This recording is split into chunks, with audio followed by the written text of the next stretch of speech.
So MEC catch-up contributions, this is a good tip to be aware of because it really helps us make sure we always keep a policy as efficient as possible and prevents one from feeling sometimes like they've got to build this huge MEC limit, which remember, what dictates the MEC limit?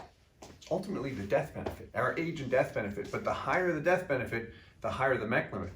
The higher the death benefit, the higher the cost. So if I want to be able to pay in $100K every year, but I know I'm not going to hit $100K every year, should I set it at $100K? Or can I go a little bit lower and bank off of this MEC catch-up contribution rule? Well, how does it work? How do MEC catch-up contributions and rollover space work?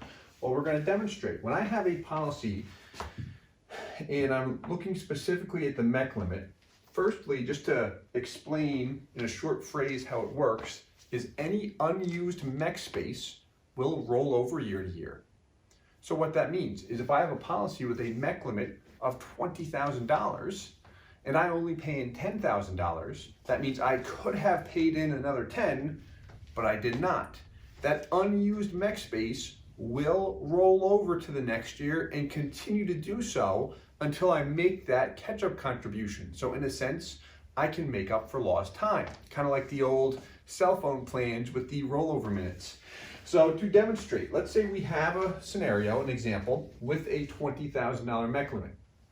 Let's assume that I pay into the policy the first year $10,000. MEC limit was $20K. That means I could have paid in an additional $10,000, but I did not. For whatever reason, I didn't make that payment, whether I didn't want to, I couldn't, I thought I could, but the timing was thrown off, doesn't matter. Year 2 comes. Let's keep this example simple and just say I pay in 10K year 2, 3, and 4. You'll see where I'm going with this. Each year, the MEC limit resets. So it's 20K per year. However,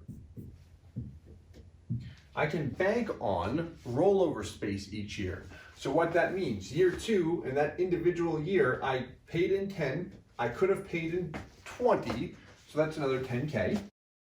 However, the prior year 10K of rollover space is going to roll over. So I add the two together, my true rollover MEC space is now 20K. Important to be aware of this. Same thing will continue to occur. So I'm getting 10K of MEC space rolling over every year here because I'm only paying in half of what I have the ability to do so. 40K. And let's say year 5, I sell a piece of property, something comes up. We've seen this quite a bit actually with those we've worked with. And we get a call. Hey, Steve, IBC Global, how much can I pay into the policy this year? What's my total MEC rollover space? I want to make sure I don't trigger a MEC. Well, here we go. Year 5, what's going to happen? MEC limit, as usual, resets at 20K. So before I make a payment, what's the most I can pay in here? The 20K plus all of the rollover space. So the total payment I could make, 60K. That rollover space plus 20. So in theory, I can make a large catch-up contribution.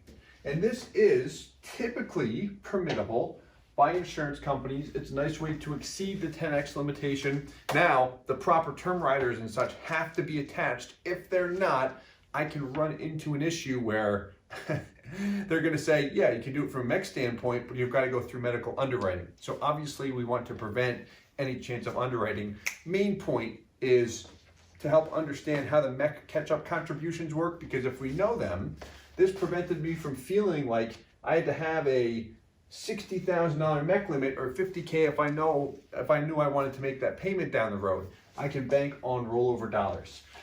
Hope this helps. We'll talk to you soon. Hey guys, Steve Parisi here. If you enjoyed the content you just saw, please subscribe, like, and hit the notification bell for future videos. If you'd like more information or to see some custom policies for yourself, feel free to call or email our offices at the contact information below.